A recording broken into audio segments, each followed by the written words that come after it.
সবচেয়ে উৎকৃষ্ট জীব হলো মানুষ, আর সবচেয়ে নিকৃষ্ট প্রাণী হলো কুকুর।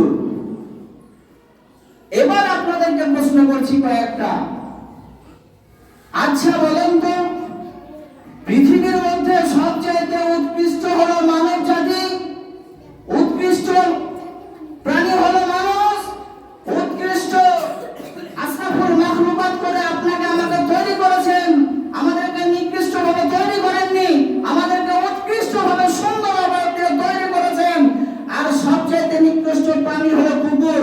আচ্ছা বলেন তো, সারা দিনের মধ্যে কুকুরের কয় বান্ডিল বিড়ি লাগে? কেউ রাগ করবেন না, বলছি আপনাকে, সবচেয়ে উৎকৃষ্ট হলো মানব জাতি, আর সবচেয়ে নিকৃষ্ট প্রাণী হলো কুকুর।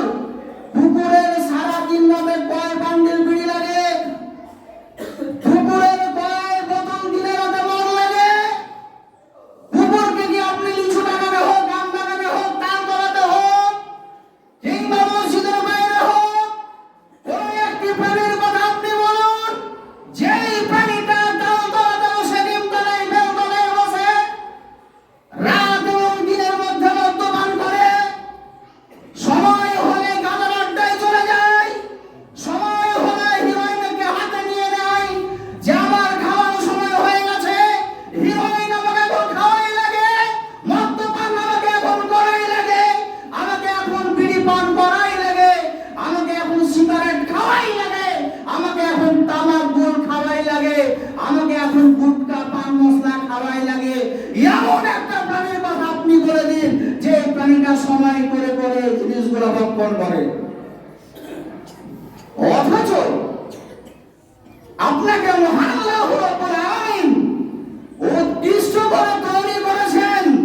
আল্লাহ বলছেন আশরাফুল মাখলুকাত, আপনি সময় হলে বিড়ি ধরেন, আপনি সময় হলে সিগারেট ধরেন, আপনি সময় হলে মদের বোতলকে হাতে নিয়ে নেন, আপনি সময় হলে হিরোইনকে হাতে নিয়ে নেন, আপনি সময় হলে গাঁজাকে হাতে নিয়ে আপনি আপনার মতো করে সেবন করুন। অথচ মহান আল্লাহ রাব্বুল আলামিন বলছেন, আমি মানুষদেরকে আশরাফুল মাখলুকাত করে সৃষ্টি করেছি, বিচার আপনাকে দিলাম। আচ্ছা বলুন তো, মানুষ